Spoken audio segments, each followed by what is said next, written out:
Hello student, welcome to competitive class subject history. ಸ್ಪರ್ಧಾತ್ಮಕ ಪರೀಕ್ಷೆಗಳಲ್ಲಿ ಅತಿ ಮುಖ್ಯ ಸಬ್ಜೆಕ್ಟ್ ಆಗಿರುವಂತಹ ಇತಿಹಾಸ ಸಬ್ಜೆಕ್ಟಿಗೆ ಆದರದ ಸ್ವಾಗತ. ಇತಿಹಾಸ ಮಾನವನ ಶ್ರೇಷ್ಠ ಶಾಖೆಗಳಲ್ಲಿ ಒಂದಾಗಿದೆ. ಮೊದಲನೇದಾಗಿ ನಾವು ನೋಡೋದಾದರೆ ಈ ಒಂದು ಇತಿಹಾಸ ಎಂಬ ಪದದ ಅರ್ಥವೇನು ಅಥವಾ ವಾಟ್ ಈಸ್ ಹಿಸ್ಟ್ರಿ ಎಂಬುದಕ್ಕೆ ಇತಿಹಾಸವು ಗತಕಾಲದಲ್ಲಿ ನಡೆದಂತಹ ಮಾನವನ ಸಾಧನೆಗಳಲ್ಲಿನ ದಾಖಲೆಯಾಗಿದೆ. ಅಂದರೆ ಗತಕಾಲ ಎಂದರೆ ಹಿಂದಿನ ಕಾಲ. ಈ ಹಿಂದಿನ ಕಾಲದಲ್ಲಿ ಮಾನವ ಹಲವಾರು ಸಾಧನೆಗಳನ್ನು ಮಾಡಿದ್ದಾನೆ. ಈ ಸಾಧನೆಗಳ ಒಂದು ದಾಖಲೆಯನ್ನು ನಾವು ಇತಿಹಾಸ ಎನ್ನುತ್ತೇವೆ. ಹಾಗೆಯೇ ಸಂಸ್ಕೃತದಲ್ಲಿ ಇತಿಹಾಸ ಎಂದರೆ ಖಚಿತವಾಗಿ ನಡೆದ ಘಟನೆಗಳು ಎಂಬ ಅರ್ಥವನ್ನು ನೀಡುತ್ತದೆ.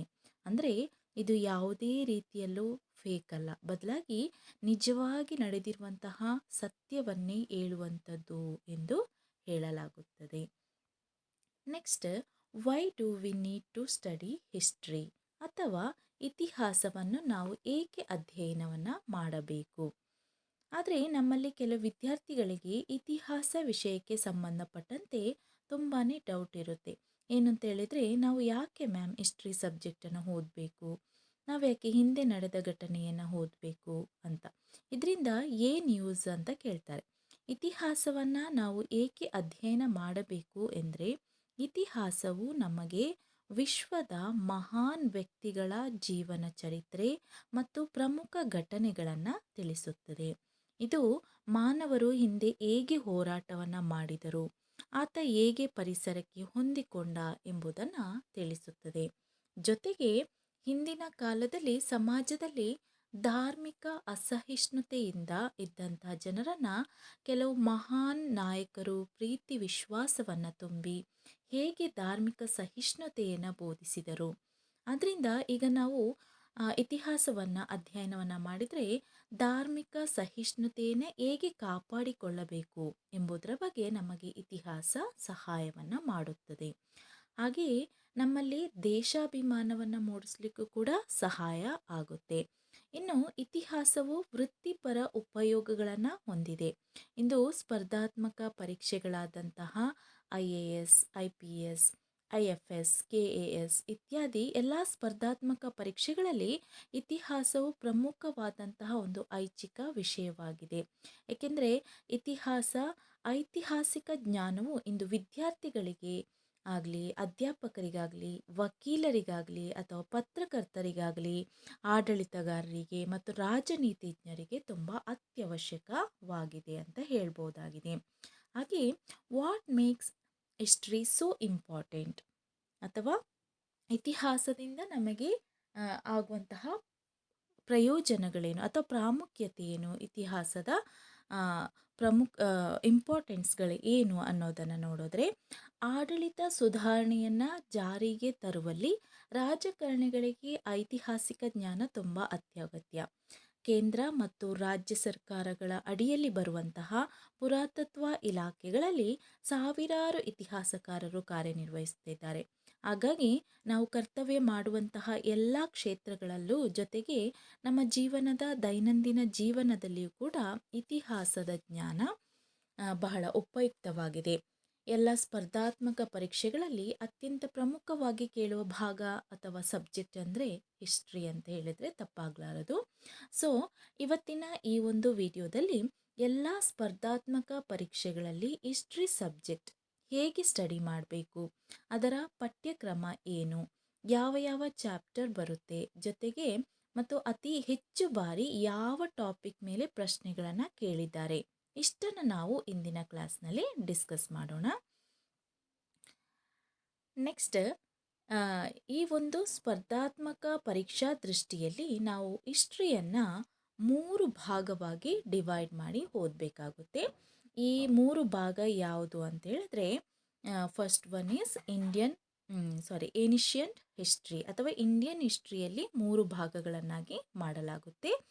Ancient history first one, second one medieval history, third one modern history ಅಥವಾ ಪ್ರಾಚೀನ ಭಾರತದ ಇತಿಹಾಸ ಫಸ್ಟ್ ಒನ್, ಸೆಕೆಂಡ್ ಒನ್ ಮಧ್ಯಕಾಲೀನ ಭಾರತದ ಇತಿಹಾಸ, ಹಾಗೆ ಥರ್ಡ್ ಒನ್ನ ನೋಡೋದಾದರೆ ಆಧುನಿಕ ಭಾರತದ ಇತಿಹಾಸ. ಸೊ ಇಷ್ಟು ಭಾಗಗಳಲ್ಲಿ ನಿಮಗೆ ಕ್ವೆಶ್ಚನನ್ನು ಕೇಳಲಾಗುತ್ತೆ.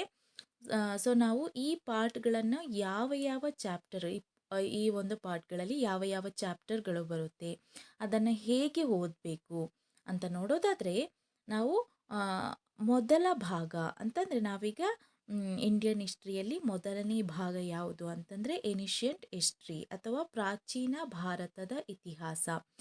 ಈ ಒಂದು ಪಾರ್ಟಲ್ಲಿ ನಮಗೆ ಯಾವ ಒಂದು ಅಂದರೆ ಈ ಸ್ಪರ್ಧಾತ್ಮಕ ಪರೀಕ್ಷೆಗಳಲ್ಲಿ ಅತಿ ಹೆಚ್ಚು ಬಾರಿ ಕೇಳಲಾಗಿರುವಂತಹ ಕ್ವೆಶ್ಚನ್ಗಳು ಯಾವುದು, ಅಥವಾ ಈ ಒಂದು ಏನ್ಷಿಯಂಟ್ ಹಿಸ್ಟ್ರಿಯಲ್ಲಿ ಈ ಒಂದು ಇದರಲ್ಲಿ ಯಾವ ಯಾವ ರೀತಿಯಾದಂಥ ಚಾಪ್ಟರನ್ನು ನಾವು ಓದಬೇಕು, ಯಾವ ಯಾವ ಚಾಪ್ಟರ್ಗಳು ಬರುತ್ತೆ ಅಥವಾ ಯಾವ ಯಾವ ಪಠ್ಯಕ್ರಮಗಳು ಬರುತ್ತೆ ಅನ್ನೋದನ್ನು ಮೊದಲನೇದಾಗಿ ನೋಡೋಣ.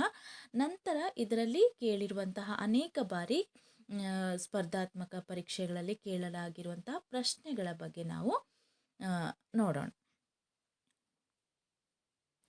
ಹಾಗೆ ನಮಗೆ ಎಕ್ಸಾಂಪಲ್ ಆಗಿ ಈಗ TET ಅಥವಾ ಟೀಚರ್ ಎಲಿಜಿಬಿಲಿಟಿ ಟೆಸ್ಟ್, ಈ ಒಂದು ಇದರಲ್ಲಿ ನಮಗೆ ಏನ್ಷಿಯಂಟ್ ಇಂಡಿಯನ್ ಹಿಸ್ಟ್ರಿಯಲ್ಲಿ 20 ಮಾರ್ಕ್ಸ್, ಮಿಡಿವಲ್ ಇಂಡಿಯನ್ ಹಿಸ್ಟ್ರಿಯಲ್ಲಿ 20 ಮಾರ್ಕ್ಸ್, ಮಾಡರ್ನ್ ಇಂಡಿಯನ್ ಹಿಸ್ಟ್ರಿಯಲ್ಲಿ 20 ಮಾರ್ಕ್ಸ್, ಹೀಗೆ 60 ಮಾರ್ಕ್ಸನ್ನು ನಿಮಗೆ ಈ ಒಂದು ಹಿಸ್ಟ್ರಿ ಅಥವಾ ಚಾಪ್ಟರ್ಲಿ ಕೇಳಲಾಗ್ತದೆ.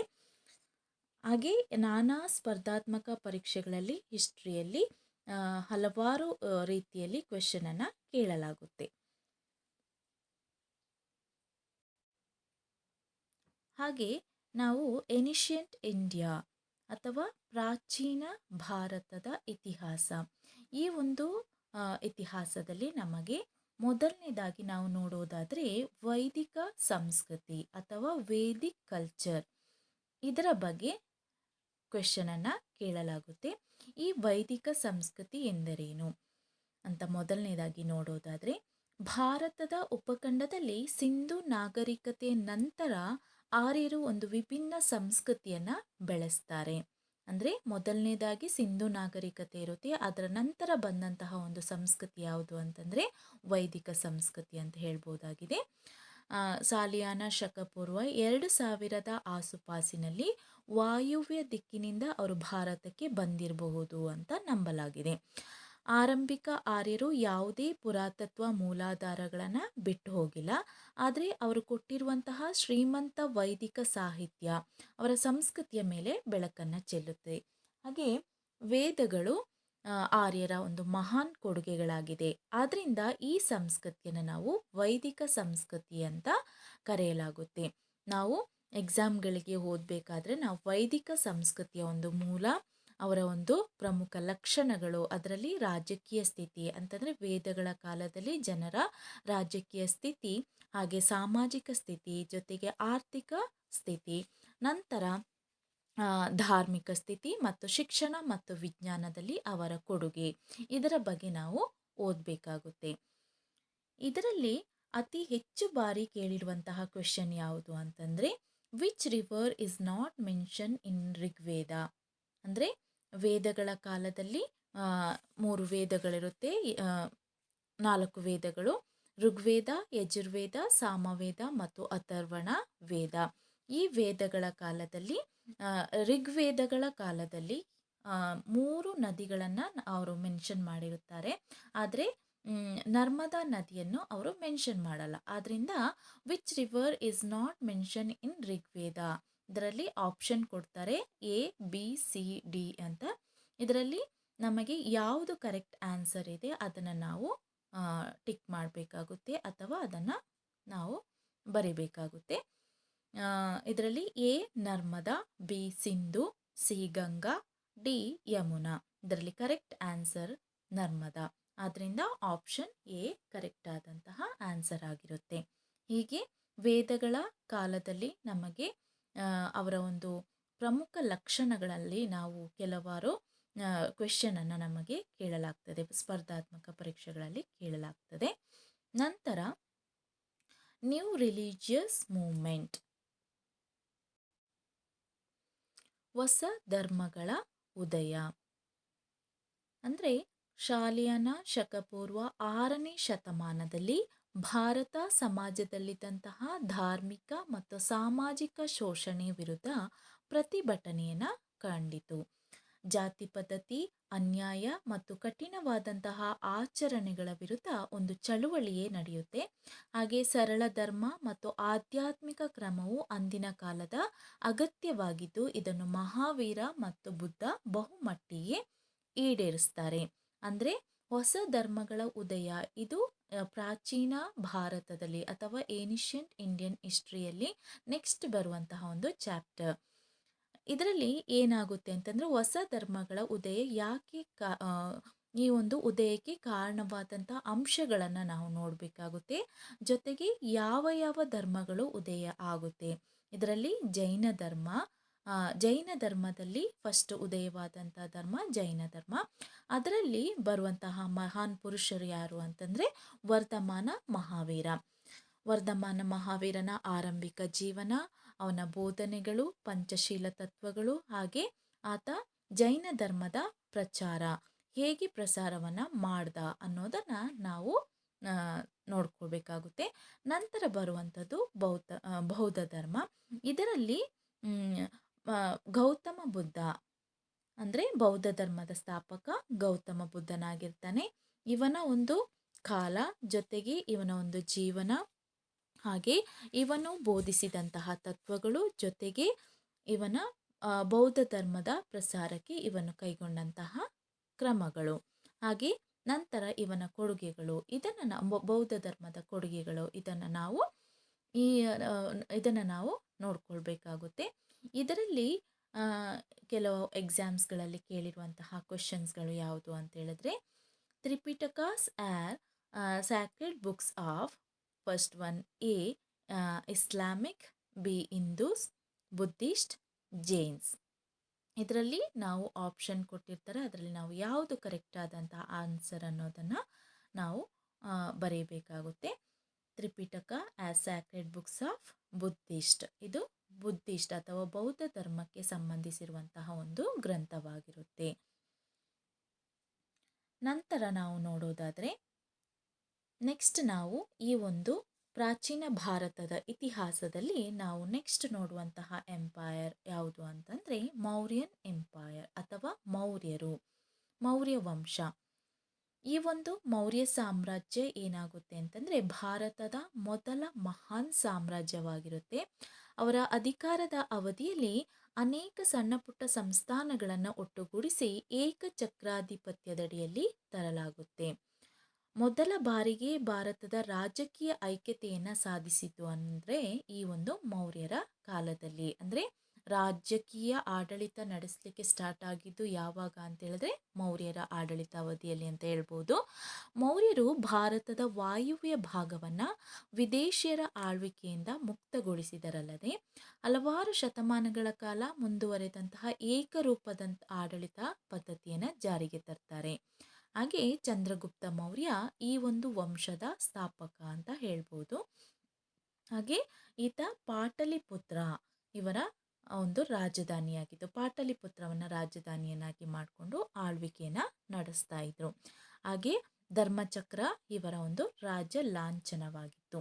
ನಾವು ಈ ಮೌರ್ಯನ್ ಎಂಪೈರ್ ಅಥವಾ ಮೌರ್ಯರ ಒಂದು ವಂಶದ ಬಗ್ಗೆ ನಾವು ತಿಳಿದುಕೊಳ್ಬೇಕಾಗುತ್ತೆ. ಇದು ಕಾಂಪಿಟೇಟಿವ್ ಎಕ್ಸಾಮ್ಸ್ಗಳಲ್ಲಿ ಬಹು ಮುಖ್ಯವಾದಂಥ ಒಂದು ಚಾಪ್ಟರ್ ಆಗಿರುತ್ತೆ. ಈ ಒಂದು ಚಾಪ್ಟರಿಂದ ಆಲ್ಮೋಸ್ಟ್ ಕ್ವೆಶನ್ಸನ್ನು ಕೇಳಲಾಗುತ್ತೆ. ಅದರಲ್ಲಿ ನಾವು ಇವರ ಒಂದು ಮೂಲ ಅಂದರೆ ಮೌರ್ಯ ವಂಶದ ಸ್ಥಾಪಕ ಯಾರು ಅಥವಾ ಚಂದ್ರಗುಪ್ತ ಮೌರ್ಯನ ಒಂದು ಮೂಲದ ಬಗ್ಗೆ, ಹಾಗೆ ಇವನ ಒಂದು ದಿಗ್ವಿಜಯಗಳ ಬಗ್ಗೆ. ಇವನು ಪಂಜಾಬ್ ಮತ್ತು ಮಗಧಗಳ ಮೇಲೆ ದಿಗ್ವಿಜಯಗಳನ್ನು ಮಾಡ್ತಾನೆ, ಸೆಲ್ಯೂಕಸ್ನೊಂದಿಗೆ ಯುದ್ಧವನ್ನು ಮಾಡ್ತಾನೆ. ಹಾಗೆ ಈತನ ಪೋಷಣೆಯನ್ನು ಮಾಡಿದಂತಹ ಕೌಟಿಲ್ಯನ ಬಗ್ಗೆ ನಾವು ತಿಳ್ಕೊಳ್ಬೇಕಾಗುತ್ತೆ. ನಂತರ ಇದರ ಒಂದು ಶ್ರೇಷ್ಠ ಅರಸ ಅಂತ ಇವನ ನಂತರ ಬಂದಂತಹ ಒಂದು ಶ್ರೇಷ್ಠ ಅರಸ ಈ ಒಂದು ವಂಶದಲ್ಲಿ ಯಾರು ಅಂತ ಹೇಳಿದ್ರೆ ಅಶೋಕ ಮಹಾಶಯನ ಬಗ್ಗೆ ನಾವು ಓದ್ಕೊಳ್ಬೇಕಾಗುತ್ತೆ.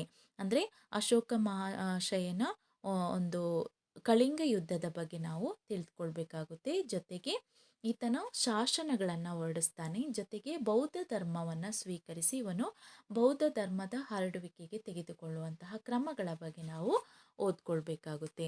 ಹಾಗೆ ಇವರ ಒಂದು ಕೊಡುಗೆಗಳು ಅಂದರೆ ಮೌರ್ಯರ ಒಂದು ಕೊಡುಗೆಗಳನ್ನು ಬಗ್ಗೆ ಕೂಡ ನಾವು ತಿಳಿದುಕೊಳ್ಬೇಕಾಗುತ್ತೆ. ಇವಿಷ್ಟು ಮೌರ್ಯ ವಂಶದ ಒಂದು ಮೌರ್ಯ ವಂಶದವರ ಬಗ್ಗೆ ಇರುವಂತಹ ಒಂದು ಘಟನೆಗಳಾಗಿರುತ್ತೆ. ಇದರ ಬಗ್ಗೆ ನಾವು ತಿಳಿದುಕೊಂಡಾಗ ಇದರಲ್ಲಿ ಕೇಳುವಂತಹ ಕ್ವೆಶನ್ಸ್ಗಳು ತುಂಬ ಈಸಿಯಾಗಿರುತ್ತೆ. ಅದರಲ್ಲಿ ನಾವು ಎಕ್ಸಾಂಪಲ್ ಕ್ವೆಶನ್ಗಳನ್ನು ನೋಡೋದಾದರೆ, Kalinga war was Ghat in 250 BC, option A. Option B 255 BC, option C 260 BC, option D 270 BC. ಇದರಲ್ಲಿ ನಮಗೆ ಕರೆಕ್ಟ್ ಆದಂಥ ಆನ್ಸರ್ ಯಾವುದು ಅಂತಂದರೆ ಆಪ್ಷನ್ ಸಿ 260 BC. ಅಂದರೆ ಕಳಿಂಗ ವಾರ್ ನಡೆದಂತಹ ಒಂದು ಕಾಲ ಯಾವುದು ಅಂತಂದರೆ 260 BC ಅಂತ ಹೇಳ್ಬೋದಾಗಿದೆ. ಇದು ಅಶೋಕ ಮಹಾಸಯನು ನಡೆಸಿರುವಂತಹ ಒಂದು ವಾರ್ ಅಥವಾ ಯುದ್ಧ ಆಗಿರುತ್ತೆ. ಆದ್ದರಿಂದ ನಾವು ಚಂದ್ರಗುಪ್ತ ಮೌರ್ಯನ ಬಗ್ಗೆನೂ ತಿಳಿದುಕೊಳ್ಬೇಕಾಗುತ್ತೆ. ನಂತರ ಇದರಲ್ಲಿ ಅತ್ಯಂತ ಪ್ರಸಿದ್ಧ ಅರಸನಾದಂತಹ ಅಶೋಕನ ಬಗ್ಗೆ ತಿಳಿದುಕೊಳ್ಬೇಕಾಗುತ್ತೆ. ಇದು ಮೌರ್ಯನ್ ಡೈನೆಸ್ಟಿಯಲ್ಲಿರುವಂತಹ ಒಂದು ಇಂಪಾರ್ಟೆಂಟ್ ಆದಂಥ ಒಂದು ಟಾಪಿಕ್ ಆಗಿರುತ್ತೆ.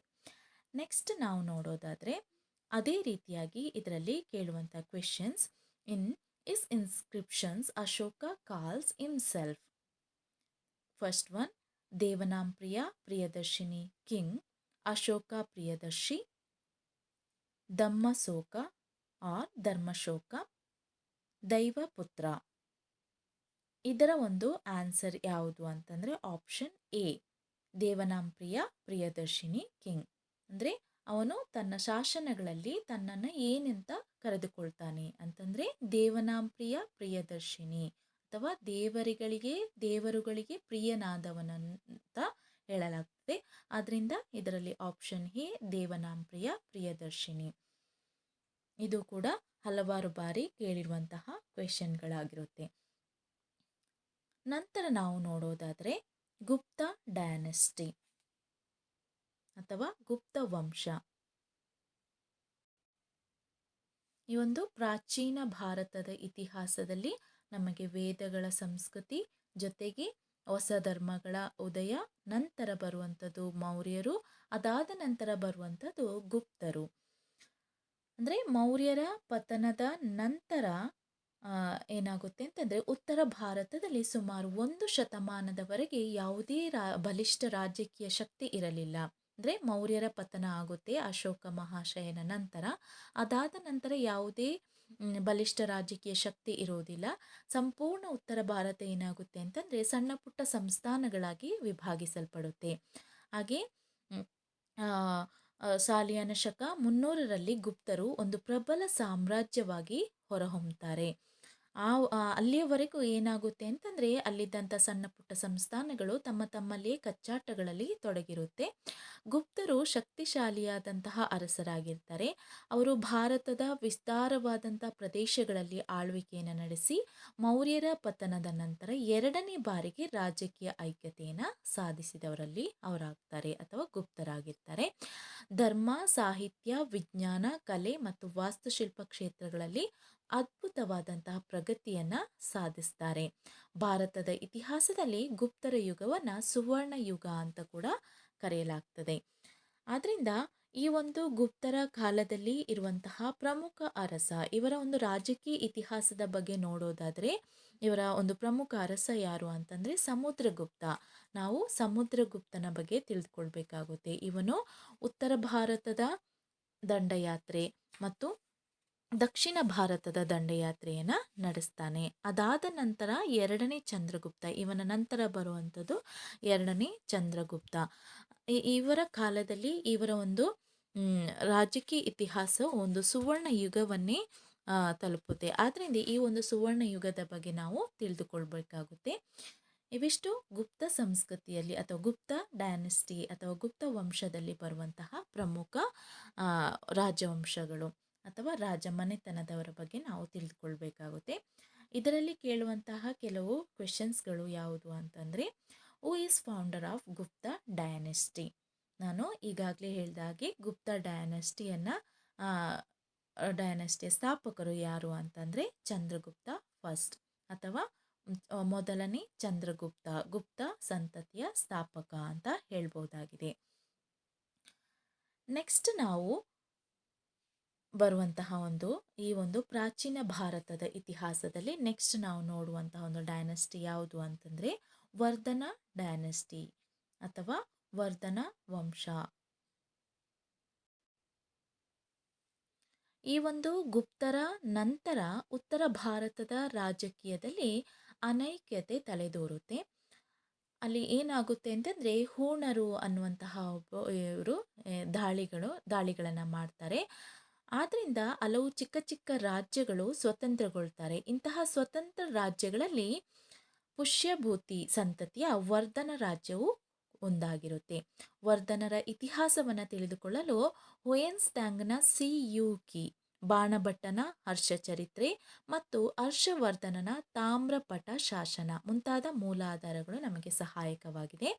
ಹಾಗೆ ಈ ವಂಶದ ಹರ್ಷವರ್ಧನ ಉತ್ತರ ಭಾರತದ ಚಿಕ್ಕ ಪುಟ್ಟ ರಾಜ್ಯಗಳನ್ನು ಒಂದುಗೂಡಿಸಿ ರಾಜಕೀಯ ಐಕ್ಯತೆಯನ್ನು ಸಾಧಿಸ್ತಾನೆ. ಅಂದರೆ ವರ್ಧನರ ಶ್ರೇಷ್ಠ ಅರಸ ಯಾರು ಅಂತಂದರೆ ಹರ್ಷವರ್ಧನ. ಈತ ಏನು ಮಾಡ್ತಾನೆ ಅಂತಂದರೆ ಸಣ್ಣ ಪುಟ್ಟ ರಾಜ್ಯಗಳನ್ನೆಲ್ಲ ಒಂದುಗೂಡಿಸಿ ಒಂದು ಬೃಹತ್ ಸಾಮ್ರಾಜ್ಯವನ್ನು ಸ್ಥಾಪಿಸ್ತಾನೆ, ಅದೇ ವರ್ಧನ ಸಾಮ್ರಾಜ್ಯ. ಹಾಗೆ ಇವನ ಒಂದು ಸಾಧನೆಗಳನ್ನು ನಾವು ನೋಡಬೇಕಾಗುತ್ತೆ. ಸಾಧನೆಗಳು ಜೊತೆಗೆ ಈತನು ಬೌದ್ಧ ಧರ್ಮವನ್ನು ಸ್ವೀಕರಿಸಿ ಅವನು ಬೌದ್ಧ ಧರ್ಮದ ಪ್ರಚಾರವನ್ನು ಕೈಗೊಳ್ತಾನೆ. ನಂತರ ಇವರ ಒಂದು ಕೊಡುಗೆಗಳನ್ನು ಕೂಡ ನಾವು ನೋಡಬೇಕಾಗುತ್ತೆ. ಈ ಒಂದು ಟಾಪಿಕಲ್ಲಿ ನಮಗೆ ಕೇಳುವಂಥ ಕ್ವೆಶನ್ಸ್ ಯಾವುದು ಅಂತಂದರೆ ತುಂಬ ಇಂಪಾರ್ಟೆಂಟ್ ಆದಂಥ questions. Which was capital of Harshavardhana? Option A Kanheri, option B Kushinagar, option C Belur, option D Kannauj. ಇದರಲ್ಲಿ ಕರೆಕ್ಟ್ ಆದ ಆನ್ಸರ್ ಯಾವುದು ಅಂತಂದರೆ ಆಪ್ಷನ್ ಡಿ ಕನೌಜ್. ಹರ್ಷವರ್ಧನನು ಕನೌಜನ್ನು ತನ್ನ ರಾಜಧಾನಿಯನ್ನಾಗಿ ಮಾಡಿಕೊಂಡು ಆಳ್ವಿಕೆಯನ್ನು ನಡೆಸ್ತಾನೆ. ನೆಕ್ಸ್ಟ್ ನಾವು ನೋಡುವುದಾದರೆ ಈ ಒಂದು ಪ್ರಾಚೀನ ಭಾರತದ ಇತಿಹಾಸದಲ್ಲಿ ಅಥವಾ ಏನ್ಷಿಯಂಟ್ ಹಿಸ್ಟ್ರಿಯಲ್ಲಿ ರಾಷ್ಟ್ರಕೂಟ ಡೈನೆಸ್ಟಿ. ಈ ಒಂದು ರಾಷ್ಟ್ರಕೂಟರು ದಕ್ಷಿಣ ಭಾರತದಲ್ಲಿ ಬೃಹತ್ ಸಾಮ್ರಾಜ್ಯವನ್ನು ಸ್ಥಾಪಿಸಿ ದೀರ್ಘಕಾಲವಾದಂತಹ ಆಳ್ವಿಕೆಯನ್ನು ನಡೆಸ್ತಾರೆ. ಇವರು ಸಾಲಿಯಾನ ಶಕ 753ರಿಂದ 978ರವರೆಗೆ ಆಳ್ವಿಕೆಯನ್ನು ನಡೆಸ್ತಾರೆ. ರಾಷ್ಟ್ರ ಎಂದರೆ ದೇಶ ಮತ್ತು ಕೂಟ ಎಂದರೆ ಮುಖ್ಯಸ್ಥ ಅನ್ನುವಂತಹ ಒಂದು ಅರ್ಥವನ್ನು ಕೊಡಲಾಗುತ್ತೆ. ಶಿಲಾಶಾಸನದಲ್ಲಿ ಇವರು ತಮ್ಮನ್ನು ಲಟ್ಟರೂರು ಪರಮಾಧೀಶ್ವರರು ಅಂತ ಕೂಡ ಕರೆದುಕೊಳ್ತಾರೆ. ಹಾಗೆ ಗರುಡ ಇವರ ರಾಜ ಲಾಂಛನ ಆಗಿರುತ್ತೆ. ಗುಲ್ಬರ್ಗ ಜಿಲ್ಲೆಯ ಮಾನ್ಯಕೇಟ ಇವರ ರಾಜಧಾನಿ ಆಗಿರುತ್ತೆ. ದಂತಿದುರ್ಗನು ರಾಷ್ಟ್ರಕೂಟರ ಮೊದಲ ದೊರೆಯಾಗಿರ್ತಾನೆ. ಇವನು ಬಾದಾಮಿ ಚಾಲುಕ್ಯರನ್ನು ಸೋಲಿಸಿ 1ನೇ ಕೃಷ್ಣನ ಉತ್ತರಾಧಿಕಾರಿ ಆಗ್ತಾನೆ. ನಂತರ ಅಧಿಕಾರಕ್ಕೆ ಬಂದಂತಹ 2ನೇ ಗೋವಿಂದನು ದುರ್ಬಲವಾಗಿದ್ದರಿಂದ ಅವನನ್ನು ಪದಚ್ಯುತಗೊಳಿಸಿ ಧ್ರುವನು ಅಧಿಕಾರಕ್ಕೆ ಬರ್ತಾನೆ. ಹೀಗೆ ರಾಷ್ಟ್ರಕೂಟ ವಂಶದಲ್ಲಿ ಪ್ರಮುಖ ಅರಸ ಯಾರು ಅಂತಂದರೆ ಧ್ರುವ ಅಂತ ಹೇಳಿದ್ರೆ ತಪ್ಪಾಗಲಾರದು. ಅದಾದ ನಂತರ ಬರುವಂತಹ ಪ್ರಸಿದ್ಧ ಅರಸ 3ನೇ ಗೋವಿಂದ. ರಾಷ್ಟ್ರಕೂಟರಲ್ಲಿ ಪ್ರಸಿದ್ಧ ಅರಸ 3ನೇ ಗೋವಿಂದ. ಇವನ ಒಂದು ಸಾಧನೆಗಳು ಜೊತೆಗೆ ಇವನ ನಂತರ ಬರುವಂತಹ ರಾಜ ಯಾರು ಅಂತಂದರೆ 1ನೇ ಅಮೋಘ ವರ್ಷ. ಇವನ ಒಂದು ಸಾಧನೆಗಳು ಜೊತೆಗೆ ನಂತರ ರಾಷ್ಟ್ರಕೂಟರ ಸಾಂಸ್ಕೃತಿಕ ಕೊಡುಗೆಗಳನ್ನು ನಾವು ನೋಡಬೇಕಾಗುತ್ತೆ. ಇದು ಕೂಡ ಎಕ್ಸಾಮ್ಸ್ಗಳಲ್ಲಿ ಈ ಒಂದು ಟಾಪಿಕಲ್ಲಿ ಅಥವಾ ರಾಷ್ಟ್ರಕೂಟ ಡೈನೆಸ್ಟಿಯ ಬಗ್ಗೆ ತುಂಬ ಇಂಪಾರ್ಟೆಂಟ್ ಆಗಿ ಇರುವಂತಹ ಒಂದು ಟಾಪಿಕ್ ಆಗಿರೋದ್ರಿಂದ ಈ ಒಂದು ಟಾಪಿಕಲ್ಲಿ ಹಲವಾರು ಕ್ವೆಶನ್ಸನ್ನು ಕೇಳಲಾಗುತ್ತೆ. ಅದರಲ್ಲಿ ಕೆಲವು ಎಕ್ಸಾಂಪಲ್ ಯಾವುದು ಅಂತಂದರೆ the Rashtrakutas Kingdom was founded by option A Dantidurga, B ಅಮೋಘ ವರ್ಷ, ಸಿ ಗೋವಿಂದ 3, ಡಿ ಇಂದ್ರ 3. ಅಂದರೆ ರಾಷ್ಟ್ರಕೂಟ ವಂಶವನ್ನು ಸ್ಥಾಪಿಸಿದವರು ಯಾರು? ಇದರಲ್ಲಿ ಆಪ್ಷನ್ ಎ ದಂತಿದುರ್ಗ. ದಂತಿದುರ್ಗನು ರಾಷ್ಟ್ರಕೂಟ ವಂಶದ ಸ್ಥಾಪಕ ಅಂತ ಹೇಳ್ಬೋದಾಗಿದೆ. Next, the art style which combines Indian and Greek features is called option A Gandhar, option B Nagar, option C Vesar, option D Shikhar. ಈ ರೀತಿಯಾದಂತಹ ಆನ್ಸರ್ಸನ್ನು ಕೊಡ್ತಾರೆ. ಇದರಲ್ಲಿ ನಮಗೆ ಕರೆಕ್ಟ್ ಆದಂತಹ ಆನ್ಸರ್ ಯಾವುದು ಅಂತಂದರೆ ಗಾಂಧಾರ್. ಅಂದರೆ ಯಾವ ಒಂದು ಕಲಾಶೈಲಿ ಇಂಡಿಯನ್ ಮತ್ತು ಗ್ರೀಕ್ ಲಕ್ಷಣಗಳನ್ನು ಒಳಗೊಂಡಿದೆ ಅಂತ ಕೇಳ್ತಾರೆ. ಇದರ ಒಂದು ಆಪ್ಷನ್ ಯಾವುದು ಅಂತಂದರೆ ಆಪ್ಷನ್ ಎ ಗಾಂಧಾರ. ಗಾಂಧಾರ ಕಲಾಶೈಲಿ ಏನಾಗುತ್ತೆ ಅಂತಂದರೆ ಇಂಡಿಯನ್ ಮತ್ತು ಗ್ರೀಕ್ ಶೈಲಿಯನ್ನು ಎರಡನ್ನೂ ಒಳಗೊಂಡಂತಹ ಒಂದು ಕಲಾ ಶೈಲಿಯಾಗಿರುತ್ತೆ. ಇದಾದ ನಂತರ ನಾವು ಇವಿಷ್ಟು ಪ್ರಾಚೀನ ಭಾರತದ ಇತಿಹಾಸ ಅಥವಾ ಏನ್ಷಿಯಂಟ್ ಇಂಡಿಯನ್ ಹಿಸ್ಟ್ರಿ ಇದರಲ್ಲಿ ಇರುವಂತಹ ಟಾಪಿಕ್ಗಳು, ಇದರಲ್ಲಿ ಇರುವಂತಹ ಪ್ರಮುಖ ಟಾಪಿಕ್ಗಳು ಇದಾಗಿರುತ್ತೆ, ಪ್ರಮುಖ ಡೈನಸ್ಟಿಗಳು ಇದಾಗಿರುತ್ತೆ. ಈ ಒಂದು ಡೈನಸ್ಟಿಯ ಬಗ್ಗೆ ನಿಮಗೆ ಕಾಂಪಿಟೇಟಿವ್ ಎಕ್ಸಾಮ್ಸ್ಗಳಲ್ಲಿ ಕ್ವೆಶನನ್ನು ಕೇಳಲಾಗುತ್ತೆ. ನಂತರ ನಮಗೆ ಬರುವಂಥದ್ದು ಮಿಡಿವಲ್ ಇಂಡಿಯಾ ಅಥವಾ ಮಧ್ಯಕಾಲೀನ ಭಾರತದ ಇತಿಹಾಸ. ಈ ಒಂದು ಮಧ್ಯಕಾಲೀನ ಭಾರತದ ಇತಿಹಾಸದಲ್ಲಿ ಯಾವ ಯಾವ ರಾಜವಂಶದವರು ಯಾವ ರೀತಿಯಾದಂತಹ ಆಳ್ವಿಕೆಯನ್ನು ನಡೆಸಿದ್ರು ಅನ್ನೋದನ್ನು ನೋಡೋದಾದರೆ, ಮೊದಲನೇದಾಗಿ ನಾವು ನೋಡೋದಾದರೆ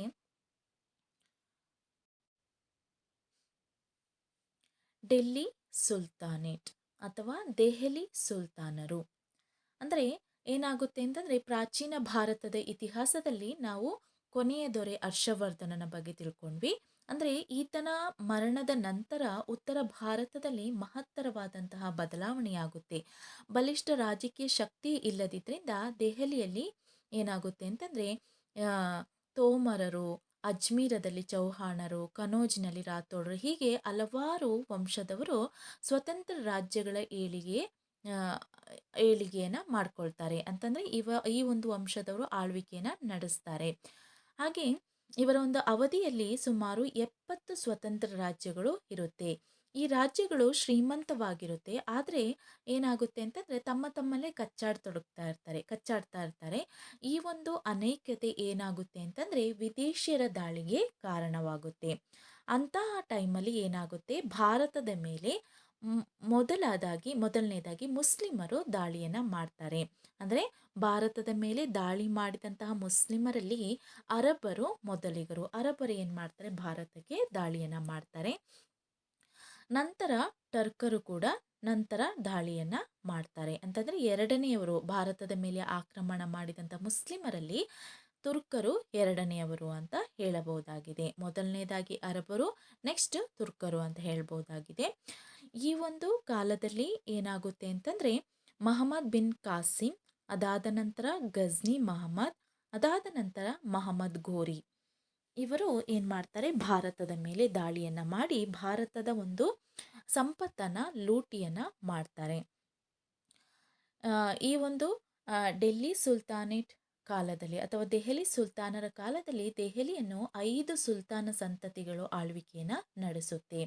ಅದರಲ್ಲಿ ಫಸ್ಟ್ ಒನ್ ಗುಲಾಮಿ ಸಂತತಿ, ಖಿಲ್ಜಿ ಸಂತತಿ, ತೊಗಲಕ್ ಸಂತತಿ, ಸೈಯದ್ ಸಂತತಿ, ಲೋಧಿ ಸಂತತಿ, ಹೀಗೆ 5 ಸಂತತಿಗಳು ಆಳ್ವಿಕೆಯನ್ನು ನಡೆಸುತ್ತೆ. ಅದರಲ್ಲಿ ನಮಗೆ ಇಂಪಾರ್ಟೆಂಟ್ ಯಾವುದು ಅಂತಂದರೆ ಖಿಲ್ಜಿ ಸಂತತಿ. ಇದರಲ್ಲಿ ನಮಗೆ ಅಲಾವುದ್ದೀನ್ ಖಿಲ್ಜಿ, ಆತನ ಸಾಧನೆಗಳು, ಅದಾದ ನಂತರ